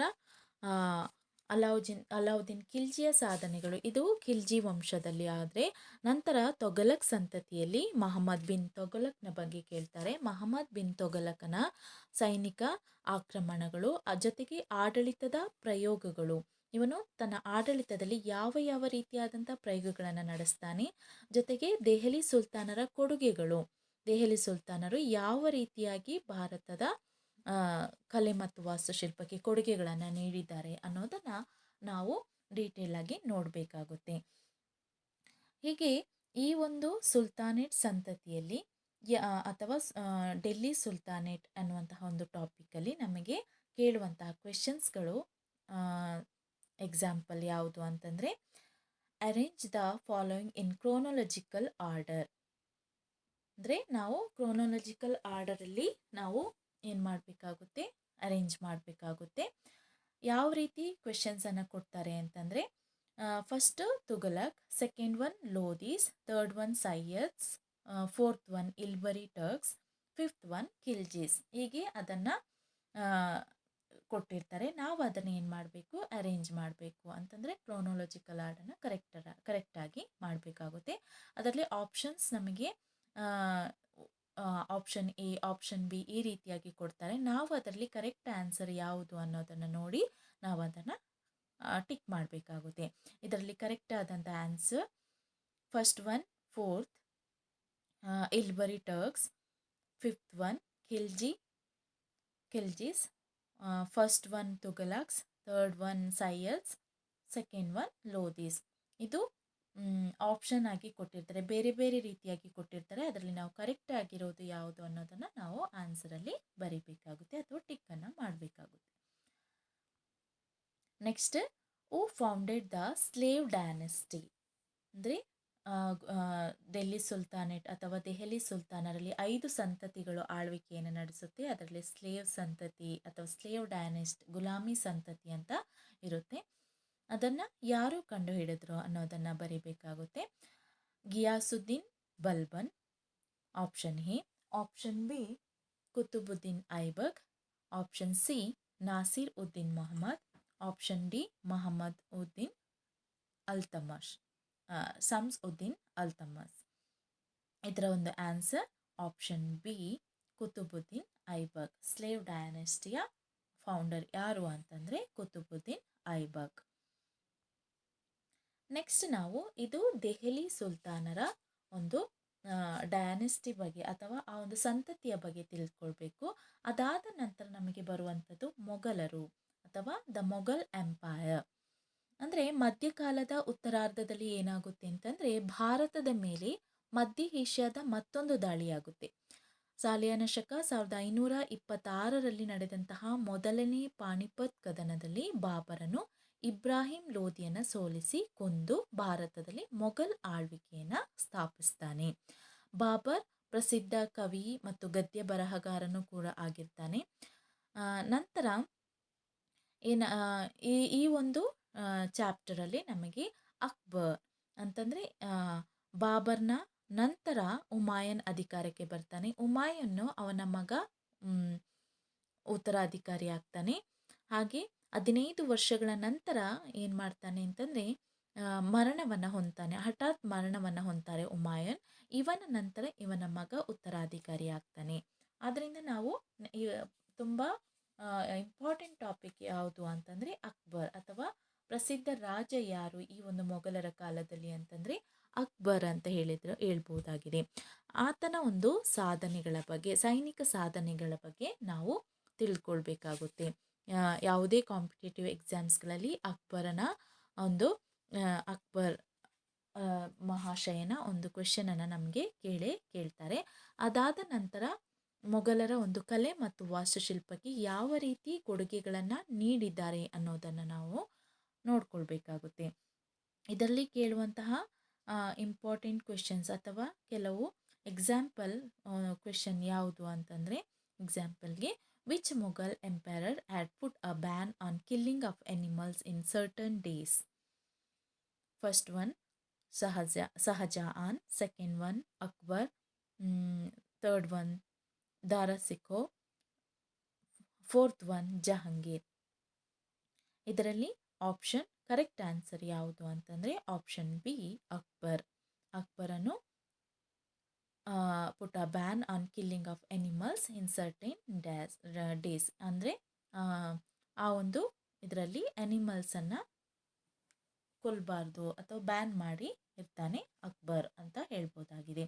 ಹೀಗೆ ಎಕ್ಸಾಂಪಲ್ ಈ ರೀತಿಯಾದಂಥ ಕ್ವೆಶನ್ಸನ್ನು ಈ ಒಂದು ಟಾಪಿಕಲ್ಲಿ ಕೇಳ್ಬೋದು. ಅದಾದ ನಂತರ ನಮಗೆ ಬರುವಂತಹ ಒಂದು ಹಿಂದೂ ಸಾಮ್ರಾಜ್ಯ, ಈ ಒಂದು ಮಿಡಿವಲ್ ಪೀರಿಯಡಲ್ಲಿ ಬರುವಂತಹ ಒಂದು ಹಿಂದೂ ಸಾಮ್ರಾಜ್ಯ ಯಾವುದು ಅಂತಂದರೆ ಮರಾಠ ಎಂಪೈರ್. ಮೊಘಲರ ಅವನತಿ ಆದ ನಂತರ ಭಾರತದ ವಿವಿಧ ಭಾಗಗಳಲ್ಲಿ ಏನಾಗುತ್ತೆ ಅಂತಂದರೆ ಸ್ವತಂತ್ರ ರಾಜ್ಯಗಳ ಉದಯಕ್ಕೆ ಅವಕಾಶವನ್ನು ಕಲ್ಪಿಸಲಾಗುತ್ತೆ. ಅಂಥದ್ರಲ್ಲಿ ಮರಾಠರು ಪ್ರಮುಖರು ಅಂತ ಹೇಳ್ಬೋದಾಗಿದೆ. ಶಿವಾಜಿಯು ಈ ಒಂದು ಮರಾಠ ಸಾಮ್ರಾಜ್ಯದ ಸ್ಥಾಪಕ ಅಂತ ಹೇಳ್ಬೋದಾಗಿದೆ. ಆದ್ದರಿಂದ ಈ ಒಂದು ಮರಾಠ ಎಂಪೈರ್ ಅಥವಾ ಮರಾಠ ಸಾಮ್ರಾಜ್ಯದಲ್ಲಿ ಪ್ರಸಿದ್ಧನಾದಂಥ ಅರಸ ಶಿವಾಜಿ. ಈತನ ಬಗ್ಗೆ ನಾವು ಡೀಟೇಲ್ ಆಗಿ ನೋಡ್ಕೊಳ್ಬೇಕಾಗುತ್ತೆ. ಈತನ ಒಂದು ಸಾಧನೆಗಳು ಹಾಗೆ ಈತನ ಒಂದು ಆಡಳಿತ ಪದ್ಧತಿ ಇದರ ಬಗ್ಗೆ ನಾವು ನೋಡ್ಕೊಳ್ಬೇಕಾಗುತ್ತೆ. ಇದರಲ್ಲಿ ಕೇಳುವಂತಹ ಕೆಲವು ಕ್ವೆಶನ್ಸ್ಗಳಲ್ಲಿ example, in which year Shivaji was entitled as Chhatrapati Shivaji? Option A 1656, option B 1672, option C 1674, option D 1679. ಇದರಲ್ಲಿ ಆಪ್ಷನ್ ಸಿ 1674. ಅಂದರೆ ಅವನು ಛತ್ರಪತಿ ಶಿವಾಜಿ ಅನ್ನುವಂತಹ ಬಿರುದನ್ನು ಯಾವ ಒಂದು ವರ್ಷದಲ್ಲಿ ಪಡೆದುಕೊಳ್ತಾನೆ? 1674ರಲ್ಲಿ ಛತ್ರಪತಿ ಶಿವಾಜಿ ಅಂತ ಬಿರುದನ್ನು ಧರಿಸ್ಕೊಳ್ತಾನೆ. ಇದಾದ ನಂತರ ನಮಗೆ ನೆಕ್ಸ್ಟ್ ಇರುವಂತಹ ಒಂದು ಟಾಪಿಕ್ ಯಾವುದು ಅಥವಾ ಯಾವ ಒಂದು ಎಂಪೈರ್ ಬಗ್ಗೆ ನಾವು ತಿಳಿದುಕೊಳ್ಬೇಕು ಅಂತ ಹೇಳಿದ್ರೆ ವಿಜಯನಗರ ಎಂಪೈರ್ ಅಥವಾ ವಿಜಯನಗರ ಸಾಮ್ರಾಜ್ಯ. ಈ ಒಂದು ವಿಜಯನಗರ ಸಾಮ್ರಾಜ್ಯದ ಸ್ಥಾಪನೆಯು ಭಾರತದ ಇತಿಹಾಸದಲ್ಲಿ ಒಂದು ಮಹತ್ವಪೂರ್ಣವಾದ ಘಟನೆ ಅಂತ ಪರಿಗಣಿಸಲಾಗಿದೆ. ಈ ಸಾಮ್ರಾಜ್ಯವು ಉನ್ನತ ವ್ಯವಸ್ಥೆಯಲ್ಲಿದ್ದಾಗ ಅಂದರೆ ಒಳ್ಳೆಯ ಒಂದು ವ್ಯವಸ್ಥೆಯಲ್ಲಿದ್ದಾಗ ಇಡೀ ದಕ್ಷಿಣ ಭಾರತವನ್ನು ಆಳಿತು ಅಂತ ಹೇಳಿದರೆ ತಪ್ಪಾಗಲಾರದು. ಸಾಲಿಯಾನ ಶಕ 1336ರಲ್ಲಿ ಸ್ಥಾಪನೆಯಾದಂತಹ ಈ ಸಾಮ್ರಾಜ್ಯ ಧರ್ಮ ಮತ್ತು ಸಂಸ್ಕೃತಿಯನ್ನು ರಕ್ಷಿಸಿದಲ್ಲದೆ ಅದರ ಬೆಳವಣಿಗೆಗೂ ಕೂಡ ಕಾರಣ ಆಗುತ್ತೆ. ತುಂಗಭದ್ರಾ ತೀರದ ಹಂಪಿ ಅಥವಾ ವಿಜಯನಗರ ಈ ಸಾಮ್ರಾಜ್ಯದ ರಾಜಧಾನಿಯಾಗಿರುತ್ತೆ. ಹಂಪಿ ಎಂಬ ಪದವು ಪಂಪಾಂಬಿಕಾ ಎನ್ನುವ ದೇವತೆ ಹೆಸರಿನಿಂದ ಬಂದಿದೆ. ಇಂದು ಹಂಪಿಯು ಬಳ್ಳಾರಿ ಜಿಲ್ಲೆಯ ಹೊಸಪೇಟೆ ತಾಲೂಕಿನಲ್ಲಿದೆ. ಶ್ರೀ ವಿರೂಪಾಕ್ಷ ವಿಜಯನಗರದ ಅರಸರ ಕುಲದೇವರು ಹಾಗೂ ರಾಜ ಮುದ್ರಿಕೆ ಆಗಿತ್ತು. ವರಹ ಇವರ ರಾಜ ಲಾಂಛನವಾಗಿತ್ತು. ಹಾಗೆ ನಮಗೆ ವಿಜಯನಗರ ಸಾಮ್ರಾಜ್ಯದಲ್ಲಿ ಇದರ ಒಂದು ಸ್ಥಾಪನೆ, ಮೂಲ ಹಾಗೆ ರಾಜಕೀಯ ಇತಿಹಾಸದ ಬಗ್ಗೆ ತಿಳ್ಕೊಳ್ಬೇಕು. ಅದರಲ್ಲಿ ಪ್ರಸಿದ್ಧ ಅರಸನಾದಂಥವನು ಯಾರು ಅಂತಂದರೆ ಕೃಷ್ಣದೇವರಾಯ. ವಿಜಯನಗರ ಸಾಮ್ರಾಜ್ಯದ ಪ್ರಸಿದ್ಧ ಅರಸ ಕೃಷ್ಣದೇವರಾಯನ ಒಂದು ಸೈನಿಕ ಸಾಧನೆಗಳು ಹಾಗೆ ಆತನ ಒಂದು ಈ ಒಂದು ವಿಜಯನಗರ ಸಾಮ್ರಾಜ್ಯದ ಸಾಂಸ್ಕೃತಿಕ ಕೊಡುಗೆಗಳ ಬಗ್ಗೆ ನಾವು ತಿಳಿದುಕೊಳ್ಬೇಕಾಗುತ್ತೆ. ಇದು ಕಾಂಪಿಟೇಟಿವ್ ಎಕ್ಸಾಮ್ಸ್ಗಳಲ್ಲಿ ಕೇಳುವಂತಹ ತುಂಬ ಇಂಪಾರ್ಟೆಂಟ್ ಆದಂತಹ ಒಂದು ಟಾಪಿಕ್ ಆಗಿರುತ್ತೆ. ಇದರಲ್ಲಿ ಕೆಲವು ಕ್ವೆಶನ್ಸ್ಗಳು ಯಾವ ರೀತಿ ಕೇಳ್ಬೋದು ಅಂತಂದರೆ, which Vijayanagar ruler followed Vaishnavism? Option A Krishnadevaray, option B Veer Narasimha, option C Tirumala, option D all of the above. Answer option D all of the above. ಅಂದರೆ ಈ ಒಂದು ವಿಜಯನಗರ ರೂಲರ್ ಅಥವಾ ಈ ಒಂದು ಇದರಲ್ಲಿ ಯಾವ ಒಂದು ವಿಜಯನಗರದ ಅರಸರು ವೈಷ್ಣವ ಧರ್ಮವನ್ನು ಫಾಲೋ ಮಾಡ್ತಾರೆ ಅಂತ. ಅಂದರೆ ಎಲ್ಲರೂ ಕೂಡ ವೈಷ್ಣವ ಧರ್ಮದ ಅನುಯಾಯಿಗಳು ಆಗಿರ್ತಾರೆ. ಆದ್ದರಿಂದ option D all of the above. Next ಈ ಒಂದು ಅವಧಿಯಲ್ಲಿ ಏನಾಗುತ್ತೆ ಅಂತಂದರೆ religious and social reform movements ಅಥವಾ ಸಾಮಾಜಿಕ ಧಾರ್ಮಿಕ ಸುಧಾರಣಾ ಚಳುವಳಿಗಳು ನಡೆಯುತ್ತೆ. ಅಂದರೆ ಮಧ್ಯಕಾಲೀನ ಭಾರತದ ಇತಿಹಾಸದಲ್ಲಿ ಕೆಲವು ಚಳುವಳಿಗಳು ನಡೆಯುತ್ತೆ. ಅಂದರೆ ಸಾಮಾಜಿಕ ಧಾರ್ಮಿಕ ಸುಧಾರಣಾ ಚಳುವಳಿ ಅಂತ ಕರೆಯಲಾಗುತ್ತೆ. ಅಂದರೆ ಹಿಂದೂ ಧರ್ಮ ಕಾಲಾಂತರದಲ್ಲಿ ಏನಾಗುತ್ತೆ ಅಂತಂದರೆ ನ್ಯೂನ್ಯತೆ ಮತ್ತು ಜಟಿಲತೆಗಳನ್ನು ಬೆಳೆಸ್ಕೊಳ್ಳುತ್ತೆ. ಹಲವು ಸುಧಾರಕರಾದಂತಹ ಶಂಕರಾಚಾರ್ಯರು, ರಾಮಾನುಜಾಚಾರ್ಯರು, ಮಧ್ವಾಚಾರ್ಯರು ಮುಂತಾದವರು ಏನು ಮಾಡ್ತಾರೆ ಅಂತಂದರೆ ಕೆಲವು ಸುಧಾರಣೆಗಳನ್ನು ಆರಂಭ ಮಾಡಲಿಕ್ಕೆ ಸ್ಟಾರ್ಟ್ ಮಾಡ್ತಾರೆ. ಅವರು ಹಿಂದೂ ಧರ್ಮದ ಮೂಲತತ್ವ ಮತ್ತು ಧರ್ಮಶಾಸ್ತ್ರದ ನಿಯಮಗಳನ್ನು ಸ್ಪಷ್ಟಪಡಿಸಲಿಕ್ಕೆ ಟ್ರೈ ಮಾಡ್ತಾರೆ. ಅಂದರೆ ಈ ಸಾಮಾಜಿಕ ಸುಧಾರಣೆಗಳು ಏನು ಮಾಡುತ್ತೆ ಅಂತಂದರೆ ಮೂಢನಂಬಿಕೆಗಳು ಇರುತ್ತಲ್ವ ಅದನ್ನು ತೊಲಗಿಸುವಂತಹ ಮತ್ತು ಸಮಾಜದಲ್ಲಿ ಸಮಾನತೆಯನ್ನು ಸಾಧಿಸುವಂತಹ ಉದ್ದೇಶವನ್ನು ಹೊಂದಿರ್ತಾರೆ. ಅದರಲ್ಲಿ ತುಂಬ ಇಂಪಾರ್ಟೆಂಟ್ ಆದವರು ಯಾರು ಈ ಒಂದು ಸಾಮಾಜಿಕ ಧಾರ್ಮಿಕ ಸುಧಾರಣಾ ಚಳುವಳಿಯಲ್ಲಿ ತುಂಬ ಇಂಪಾರ್ಟೆಂಟ್ ಪರ್ಸನ್ ಅಥವಾ ಇಂಪಾರ್ಟೆಂಟ್ ಸೈನ್ಸ್ ಯಾರು ಅಂತಂದರೆ ನಾವು ಶಂಕರಾಚಾರ್ಯರನ್ನು ನೋಡ್ಬೋದಾಗಿದೆ. ಹಾಗೆ ರಾಮಾನುಜಾಚಾರ್ಯರು ಹಾಗೆ ಮಧ್ವಾಚಾರ್ಯರು ಇವರು ತುಂಬ ಇಂಪಾರ್ಟೆಂಟ್ ಆಗಿರ್ತಾರೆ. ಇವರು ಏನು ಮಾಡ್ತಾರೆ ಅಂತಂದರೆ ಇವರು ಹಿಂದೂ ಧರ್ಮದಲ್ಲಿದ್ದಂತಹ ಮೂಢನಂಬಿಕೆಗಳನ್ನು ತೊಲಗಿಸುವಂತಹ ಪ್ರಯತ್ನವನ್ನು ಮಾಡ್ತಾರೆ. ಆದ್ದರಿಂದ ನಾವು ಇವರ ಬಗ್ಗೆ ತಿಳಿದುಕೊಳ್ಬೇಕಾಗುತ್ತೆ. ಶಂಕರಾಚಾರ್ಯರ ಜೀವನ, ಹಾಗೆ ರಾಮಾನುಜಾಚಾರ್ಯರ ಜೀವನ, ಹಾಗೆ ಮಧ್ವಾಚಾರ್ಯರ ಜೀವನದ ಬಗ್ಗೆ ತಿಳ್ಕೊಳ್ಬೇಕಾಗುತ್ತೆ. ಇದರಲ್ಲಿ ಶಂಕರಾಚಾರ್ಯರ ಬಗ್ಗೆ ಕೇಳುವಂತಹ ಕ್ವೆಶನ್ಸ್ಗಳಲ್ಲಿ ಕೆಲವು ಎಕ್ಸಾಂಪಲ್ ಅಂದರೆ, Kalady, the birth place of Adishankara Shankara is located in Karnataka, Kerala, Tamil Nadu, Andhra Pradesh. ಇದರಲ್ಲಿ ಆಪ್ಷನ್ ಬಿ ಕೇರಳ. ನೆಕ್ಸ್ಟ್, ರಾಮಾನುಜಾಚಾರ್ಯರ ಜೀವನ ಚರಿತ್ರೆಗಳನ್ನು ನಾವು ನೋಡಬೇಕಾಗುತ್ತೆ. ಅದಾದ ನಂತರ ಮಧ್ವಾಚಾರ್ಯರ ಜೀವನ ಚರಿತ್ರೆಗಳನ್ನು ನೋಡಬೇಕಾಗುತ್ತೆ. ಇದರಲ್ಲಿ ಕೇಳುವಂತಹ questions, who are the parents of Madhvacharya? ಮಧ್ವಾಚಾರ್ಯರ ತಂದೆ ತಾಯಿಗಳು ಯಾರು ಅಂತ ಕೇಳಲಾಗ್ತದೆ. ಇವರು ಮಧ್ಯಗೇಹ ನಾರಾಯಣ ಭಟ್ಟ ಅನ್ನೋರು ಮತ್ತು ವೇದವತಿ ಇವರ ತಂದೆ ತಾಯಿಗಳು ಅಂತ ತಂದೆ ತಾಯಿಗಳಾಗಿರ್ತಾರೆ.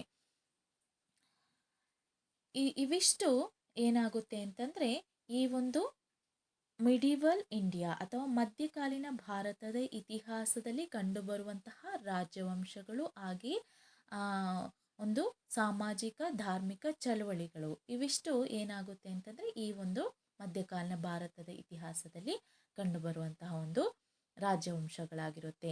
ಇದರ ಬಗ್ಗೆ ನಾವು ಅಧ್ಯಯನವನ್ನು ಮಾಡಬೇಕು. ಅದಾದ ನಂತರ ಇವರ ನಂತರ ಬರುವಂತಹ ಒಂದು ಇದು ಯಾವುದು ಅಂತಂದರೆ ಮಾಡರ್ನ್ ಇಂಡಿಯನ್ ಹಿಸ್ಟ್ರಿ ಅಥವಾ ಆಧುನಿಕ ಭಾರತದ ಇತಿಹಾಸ.